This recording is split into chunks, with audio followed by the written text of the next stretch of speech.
Welcome back to the channel, guys, and today I got a movie that will bring back a lot of memories, especially for my kung fu movies lovers.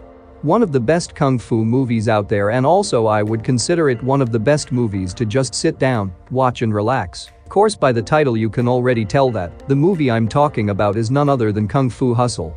One of my favorite movies I used to watch every time growing up, and now I'm happy to now review and rate it for me to have featured on my channel. If you like the type of videos you see on this channel and would love to support the channel, feel free to subscribe, leave a like, turn on that bell icon to remain updated on new uploads.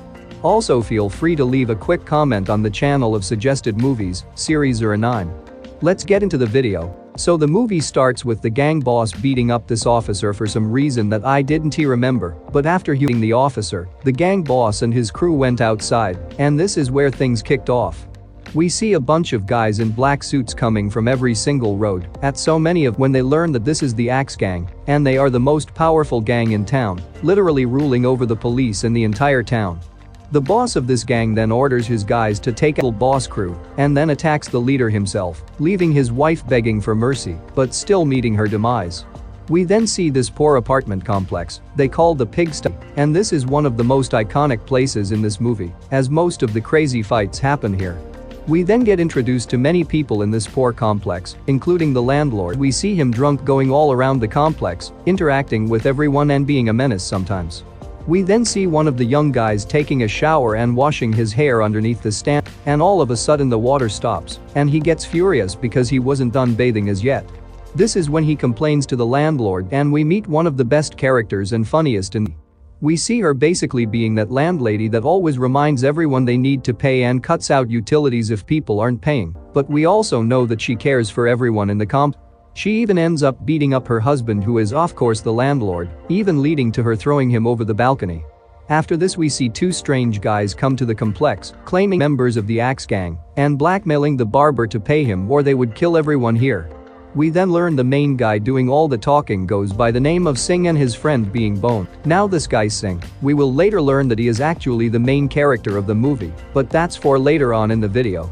So when the blackmail did not work on the barber and all the people in the complex started to surround Sing and Bone, Sing decided to challenge people to a one-on-one fight, but he keeps picking someone that looks like they would beat the shit out of him, which is hilarious. But then he ends up getting into it with the landlady, and she starts beating him up with her slippers until Sing sends a firecracker in the air, and it somehow ends up hitting and bursting one of the Axe Gang high-ranked member. This is when the gang enters the complex and confronts everyone. This then leads to someone attacking the high-ranked member, leaving him with a broken back, even sending out a signal for backup. The gang then starts attacking and holding everyone in the complex hostage, and when the Axe boss arrives, he even threatens to burn two kids alive. The culprit didn't show himself. Of course the guy shows himself, saving the kids and attacking the gang members one time. But just one guy wasn't enough to fight off so many members, and this is when two other people from the complex step in to help him, and we learn that they are all kung fu masters. They successfully fight off the gang and save everyone in the complex as the Axe Gang retired, but are still capturing Sing and Bone. So we got Sing and Bone chained up and was about to kill Sing with an axe, but he somehow escaped using a strand of hair to unlock the chains and dodge the axe. This is when one guy noticed that Sing can actually be a good addition to the gang and tells him to do it again, but this time to Bone. With the guy sending two axes at Bone, Sing was lucky enough to save him in time. So the Axe Gang boss tells Sing and Bone to kill someone to join the gang, and they set out that. We get a backstory to why Sing wants to be a bad guy so much, and it all was when he got beaten up for trying to save this guy who was being bullied. So when we get back to prime, we see this girl pushing this ice cream trolley and selling ice cream to everyone. So Sing and Bone went to get some ice cream, and we see that the girl recognizes Sing, and when it will click in your head that this girl is actually the same little girl he saved when he was younger, but he didn't remember her. He even ends up treating her badly, even not paying the ice took, but she probably doesn't even care about that. So while everyone at the apartment complex is showing their appreciation to the three masters, the landlady shows more concern that the gang will return and cause more problems, and is blaming the masters for this. This is when Sing and Bone tries to kill the landlady, but hilariously fails, as all the knives end up entering instead of the landlady. When she discovers them, she then goes on a high-speed hunt on Sing, as they both rapidly run off, but eventually leading to Sing getting beaten up and ending this traffic light, where we see he heals up back. After this, we see the boss of the Axe Gang actually hired to hire rank kung fu masters to go take out the other 3 masters complex, and this when we get this great fight scene between the 2 guys with the guitars and the 3 master, which ends up leading with both the landlord and landlady to get involved, defeating the guitar kung fu masters, and even getting into the Axe Gang boss car and threatening him, leaving him scared even more. This brutal fight would then lead to the death of all 3 masters, leaving the complex even more vulnerable right now. So Sing ends up meeting the girl again, and this time he does get some hint that it is her, but still wasn't fully aware it is her. He ends up separating with Bone, as he felt Bone was holding him back from becoming a real bad guy. This leads to Sing getting put to the challenge as the Axe Gang sends him to free this high-profile patient at the asylum. This is when he makes his way to this guy's block and frees him. We then later learn that this guy is supposed to be the guy with the most kills in the country and is also a master in kung fu. So the Axe Gang boss wanted to hire him to get rid of the landlord and landlady. At first they weren't sure it was him, but with a little demonstration, no one more certain that it was him now. So it ends up being that both the landlord and landlady came to this gambling place to handle the Axe Gang so that they won't return to the complex and attack anyone else. This is when this guy goes up against both the landlord and landlady, and while they were both powerful and great fighters, this guy was somehow still overpowering them, even leading to him holding both of them on the ground at once.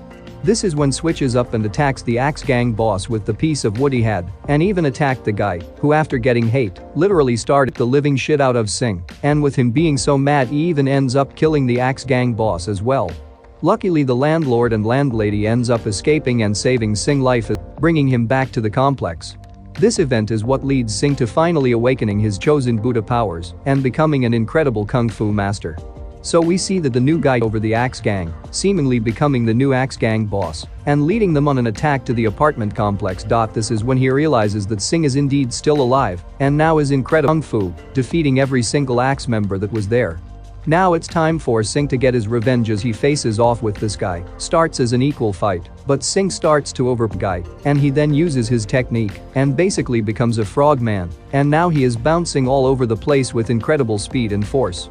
This new ability ends up giving him to send Sing flying into the air, but this would be a grave mistake for him, as we see Sing comes back down with a stronger attack, which is the Buddha hand, and knocks down Frogman.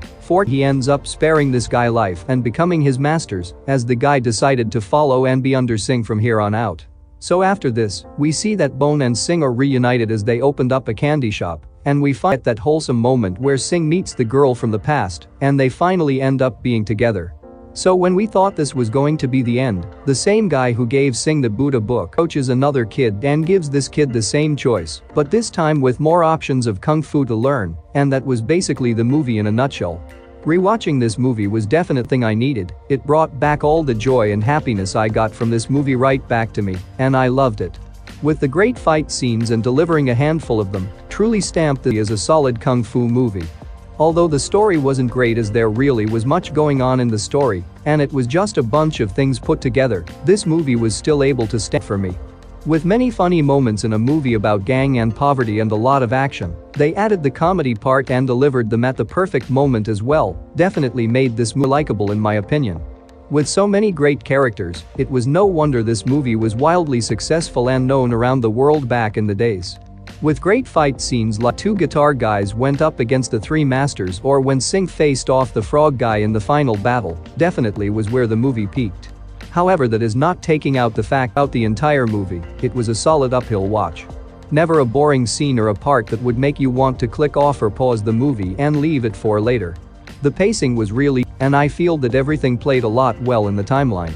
Where there is a few issues with the movie, like not a solid enough storyline to hook people in even caring about the movie, or not really anything of what is actually taking place during the movie. For example, why did the Axe Gang even come near the complex in the first place? That in itself was random, and I felt like the movie had random scenes that to me made no sense whatsoever. Without a solid story, there was no significant relationship between viewers and the characters, so that even when we saw the 3 die, it really wasn't that emotional, as we didn't feel no connection towards them, or feel like we knew them enough to care about them that much. With Sing being the only character we would feel a connection because of his backstory we got, it was no wonder that it was a bit of a wholesome moment when he reunited with the girl from his past. The way the movie looked was really appreciated, especially from the time it was made. I'm really satisfied with the way it looked, even with some shitty scenes that would get blasted in today's movie world, knowing that this movie was made way back in the early 2000s.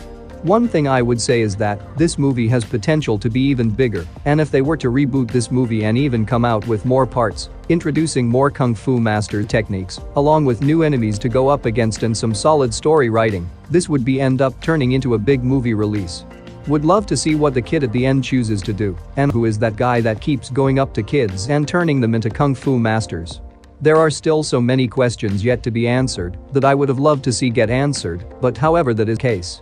Now with that being said, I really enjoyed watching the movie, and it was very refreshing to me to finally get to rewatch this movie after having years since I last saw it. My thoughts on it has still remained the same. That means that after all these years, my thoughts on the movie remains the same, and with all the potential it has, and with doing so well and being such a watch, I would like to give Kung Fu Hustle a solid rating of 7.9. Many things could have been done to help this movie be even better, especially that of a good storyline, but that didn't stop anyone from enjoying this movie, and that is what I really love about it. After so many years, the jokes are still really funny, the fight scenes still look badass, and the movie on a remains exciting and a fun watch for those who have seen it before and new viewers of the movie. Thank you guys for watching, I hope you all enjoyed it. Leave a comment for any series you all think I should watch and make a video on. Appreciate everyone, stay safe and continue going for your dreams and goals. Till next time, stay chillin'.